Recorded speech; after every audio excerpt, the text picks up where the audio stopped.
দেখ এবছর বাজেট কম, তাই বাইরে পিকনিক করব না, বাড়া আমাদের নদীর ধারে করা হবে। তা পিকনিকে কি কি মেনু থাকছে? বাজেট কম ভাই, তাই এবছর পিকনিকে বেগুন ভাজা, পটল ভাজা আর ওই খিচুড়ি হবে। তোর দাদুর পটল ভেজে পিকনিক করবো না, আমি ওইসব বালের পিকনিক করবো না লাউড়া। বাড়া কোন রকম ডিজে বক্স নেই, মাংস নেই, মদ নেই, লাউড়ার পিকনিক করছে বাড়া। ডিজে বক্স মাংস? তাহলে বাড়া বেশি করে চাঁদা দিলে ওরা। আমি তো বাড়া বলিনি যে ওইসব কিছু হবে না। তোমরা যেমন গুড় ঢালবে ঠিক তেমনই মিষ্টি হবে লাউড়া। ঠিক আছে, কত চাঁদা দিতে হবে বল? আর বেশি নয়, সবাই 1000 টাকা করে দিলেই হবে। আর তার সাথে 750 থাকবে তো? ওই বড় 750 কিনে লাউড়া, বাংলার ছেলে বাংলা খাবো লাউড়া। ঠিক আছে বড়, বাংলাও নেওয়া হবে আর 750 নেওয়া হবে। তোরা শুধু 1000 টাকা করে দে, আর বাকিটা আমি ম্যানেজ করে নেব। এই খোঁজে একটু হিসেব করে নে তো। 10টা বাংলা, 5টা 750, 10 কিলো পোল্ট্রি আর 2 পিয়ার JBL বক্স। কিরে বড়া, ভাত ডাল কিছু হবে না? লাউড়া কচি ছেলে ভাত খাবে ভাত, ওইসব ভাত টাত কিছু হবে না লাউড়া। আর তাহলে ওই কথাই রইলো, সবাই তাহলে 1000 টাকা করে কালকের মধ্যে দিয়ে দিবি। আমি জানি যে প্রত্যেকেই এতে পরিশ্রম না করে ধনী হতে চায়, আমরা সবাই এইরকমটাই চেষ্টা করি। অতএব আমি তোমাদেরকে একটি উপায় দেখাতে চাই, যেটা থেকে আমরা অনেক টাকা আর্ন করেছি। খেলা এবং ফান্ড আর্ন করা সবার জন্য একটি স্বপ্ন হয়ে থাকে, কারণ আমরা সবাই খেলাতেই একত্রিত হই। 1xbet এর ক্র্যাশ গেম হলো তারই একটি প্রমাণ। চলো আমি তোমাদেরকে দেখাচ্ছি এটা কিভাবে কাজ করে। কমেন্ট সেকশনের লিঙ্কটাকে ফলো করো, এটা তোমাদেরকে গেমেতে রিডাইরেক্ট করবে। অথবা 1xbet অ্যাকাউন্ট রেজিস্টার করো আমার প্রোমো কোড FIX2024 দিয়ে। শুধুমাত্র একটি শেয়ারের পরিমাণ লেখো আর একটি বাজি ধরো। দেখো এই রকেটটি যত উপরে যাবে সম্ভাবনা তত বেশি হবে। কি দারুণ না ব্যাপারটা? দেখো আমি খুব সহজেই জিতে গেলাম। আর একবার ট্রাই করা যাক। আমার প্রোমো কোড FIX2024 ব্যবহার করো 1xbet ক্যাসিনোতে 1,69,000 প্লাস 150 ফ্রি স্পিন সহ একটি ওয়েলকাম বোনাস পেয়ে যাও। বড়া 1000 টাকা করে তো বললো, হাতে তো বড়া 1 টাকাও নেই। আর দেখি বাপকে একটু বলে দেখি।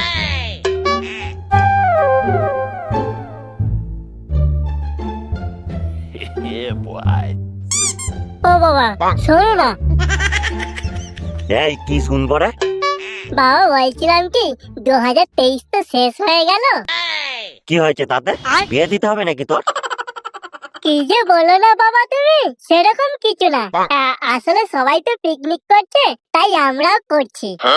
সে তো ভালো কথা, পিকনিক করবি তো কর। না মানে বাবা কিছু টাকা দিলে ভালো হতো। ও এই ব্যাপার, এই নে 200 টাকা, জমিয়ে খুব ভালো করে পিকনিক কর। 200 টাকা? এতে তো কিছুই হবে না বাবা। মানে কত টাকা লাগবে তোর? বেশি নয়, ওই 1000 টাকা দিলেই হবে। কি 1000 টাকা? শুয়োরের বাচ্চা, 1000 টাকা আমি 1000 বার পিকনিক করে নেবো, আর ওর 1000 টাকা লাগবে? ও বাবা দাও না দাও না, সবাই তো 1000 টাকা করে দিয়ে দিয়েছে, খালি আমি বাকি আছি। দাও না বাবা দাও না। আচ্ছা তোর পিকনিকের কি মেনু থাকছে বলতো, যে 1000 টাকা বলছিস? পিকনিকে তো শুধুই মদের আইটেম হয়েছে, তাহলে কি বলা যায়? কি হলো রে, কি ভাবছিস? ওই তো বেগুন ভাজা, পটল ভাজা, মাংস, ভাত আর ওই একটু নাচ গানের জন্য 2টো JBL বক্স ভাড়া করা হয়েছে।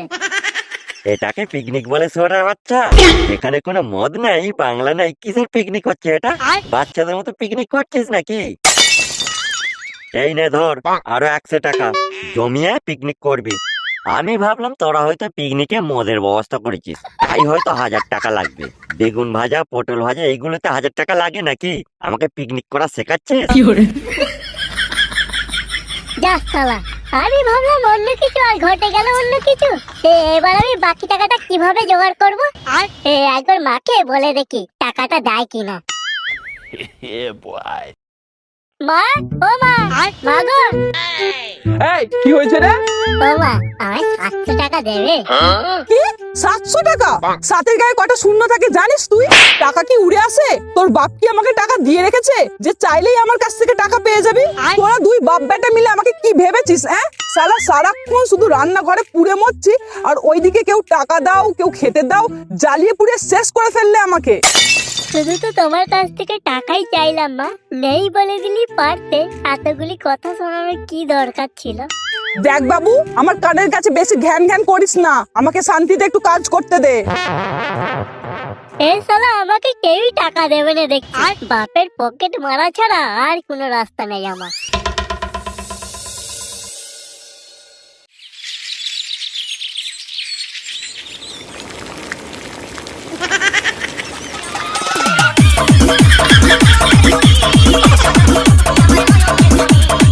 এই লাউড়া বেশ মারা এই পারা বাপের পকেট মেরে 700 টাকা পদ মেরে দিয়েছি। এই নাচ পাগলা নাচ।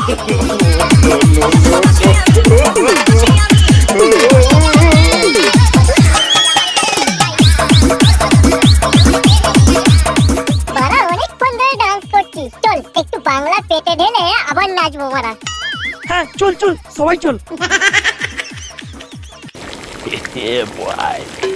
দাদা আলু এনেছি, এ মাংস দিয়ে দেবো? শান্তির ছেলে আলু তো ঢুকিয়ে দেবো না ওরা। আগের বছর আলুর বদলে বম কড়াইয়ে দিয়ে পিকনিকের মেরে দিয়েছিলি। রান্নার সময় আমার কাছে বিরক্ত করিস না তো লাউরা, সরে যা বলছে আমার কাছ থেকে। আর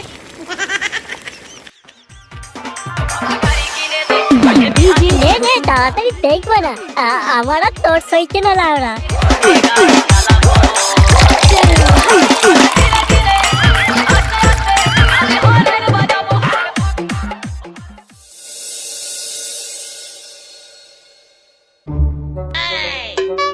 হ্যাঁ গো গিন্নি, আমার পকেটে যে 700 টাকা ছিল কোথায় গেল?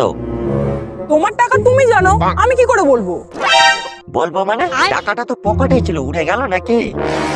উড়ে আর যাবে কোথায়? ঘরে যে একটা ডাকাত আছে না, সে ছাড়া আর কে নেবে? সকালবেলা বলে গেল যে নাকি নদীর ধারে পিকনিক করবে। এই লাউড়া ছেলে আমার, তোকে টাকা দিনে বলে শেষে আমার পকেট মারলি। পিকনিক তো মধ্যে ঢুকাবো লাউড়া, যাচ্ছি আমি।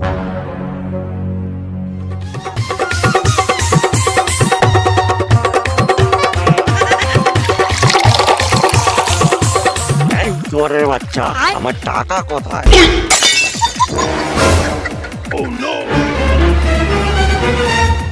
এই আরে বেড়েছে না ওরা। আমার বাপ চলে এসেছে মারা। এই তোরা মারা মদ গেল, আমি চললাম।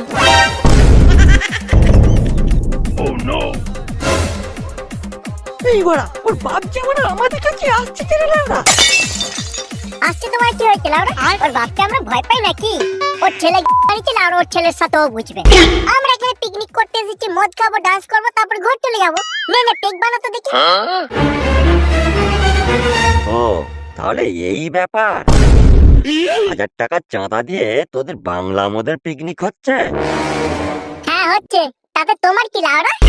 আমার কি মানে? এখন থেকে তোরা বাংলা মদ খাচ্ছিস? শালা গলা টিপলে তোদের দুধ বেরোবে রে। আমরা মদ খাই, বাল খাই, যা খুশি খাই। তোমার ছেলে তো চলে গেছে, তুমি এবার ঘর যাও তো লাউরা। আমরা পিকনিক করতে এসেছি, আমাদের ঘরের লোক জানে। তুমি এবার বেশি কথা বলো না তো লাউরা। কি বললি শুয়োরের বাচ্চা? তোদের ঘরের লোক জানে? দাঁড়া দাঁড়া, তোর বাপকে আমি ফোন করছি। তোর বাপের নাম তো কার্তিক, আমি এক্ষুনি ফোন করছি। লাউড়া এই বয়সে মদ খাওয়া। হ্যালো কার্তিক, তোর ছেলে নদীর ধারে পিকনিকের নাম করে বসে বসে মদ খাচ্ছে, আর তার সাথে শ্যামল আর বিমলের ছেলেগুলো বসে মদ খাচ্ছে। তোরা তাড়াতাড়ি 3 জনে মিলে 2টো চালা কাঠ নিয়ে নদীর ধারে তাড়াতাড়ি চলে আয়। এই বেড়েছে লাউড়া, এই পালিয়েছো রে পালিয়েছো।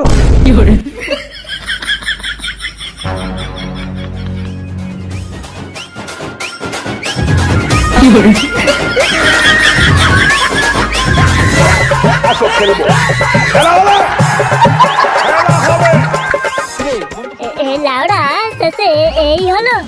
বড় পাকাল মাছের 4 বল মাছ গিলে খাচ্ছে।